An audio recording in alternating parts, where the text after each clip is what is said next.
polls last week that show a majority of Americans are in favor of the protesters and certainly their rights to protest. It does point to the larger dilemma. Right now, the Occupy movement has an extraordinary amount of energy and support, and how now to mobilize it into social change. Here to perhaps lay out a blueprint on that for moving forward, the former governor of New York, Eliot Spitzer. It's good to see you, sir. Keith, thank you for having me on again. This poll, the idea that you could just seriously ask people, when is it going to come to riots in the street? That sort of lay out what they have next in mind after the anti-Muslim, anti-black, anti-Jewish, what else was it? George Soros-funded revivification of or acorn sticks, things did not stick. It's also just the phrasing of the question. Yes. Everybody who's ever used a poll, crafted one knows you phrase a question to get a predetermined answer. Are you worried at all that maybe eventually something bad will happen where people, and of course people are going to say, yeah, I'm a little worried about that.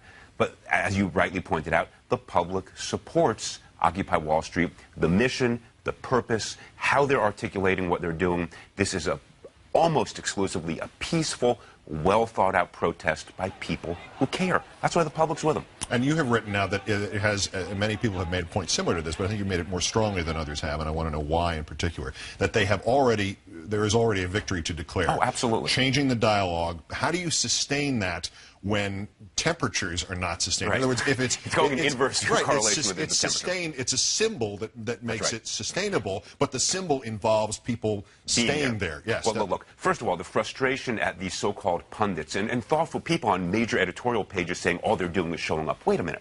They, being the Occupy Wall Street folks, have done more to change what we're talking about than all the politicians in Washington who pretend to be progressives or liberal, all of them put together, maybe except Elizabeth Warren. They've done nothing that comes close to what this group of students and thoughtful young kids has done. So that's why my hat goes off to them, and I applaud them. Now, what next? It is hard. It's going to be cold. So here are a couple of simple things. One, every college kid in America goes home over Thanksgiving. Announce the day before Thanksgiving when kids are getting home, huge rallies. Show the support on college campuses, which from my sort of experiential information is huge. Get big-name musicians. Think back to the 60s. You know, I hate to say it, you and I can do that. Yeah. Pete Seeger. Get Bruce out there. Are already down there. That's Tom right. Novello That's could right. go there. Get them to say in every spot the day before Thanksgiving, huge rallies to make our sort of opening statement as we go into the next chapter. The other thing I would do is say, you know what, maybe we are going to take 2 weeks off. But during that time, get the Robert Reiches, the Joe Stiglitzes, the Paul Krugmans, the really thoughtful, smart folks come up with a couple ideas. Now, here's what I think is the clincher. Come January, every governor, every mayor gives a state of the state, state of the city. Leverage off them. The entire media is at every state capital, at every city hall.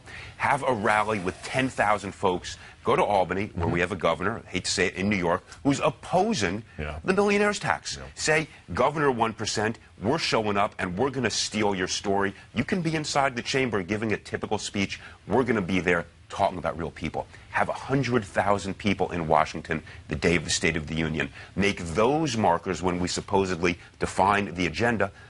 Mass, huge numbers with musicians, with smart people, Bruce, Krugman, whomever it may be. Right. You know, and let me just add, they don't need advice from me. They have done an amazing job.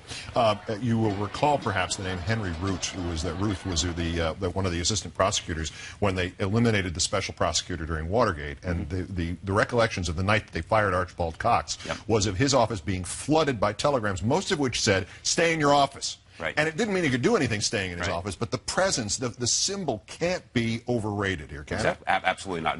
You need a symbol like that. And that's why Zuccotti Park, Liberty Park, has become so powerful, especially, I mean, let's face it, what the NYPD and others are doing has, I think, been, we need to dig deeper and find out what's going on. Certainly, I hate to say it, but it's helped Occupy Wall Street. It has made every person say, wait a minute, these are basically good individuals who are peaceful, who are doing what they think is important for our country, and we agree with them. Why are they being arrested? Right. And what having been governor, you would know what governor would ever allow rubber bullets to be used on unarmed protesters. Or the governor of New York trying to kick them out of state parks. It just shouldn't be happening in New York. Not good PR, and you wonder if perhaps they're secretly in support of Occupy.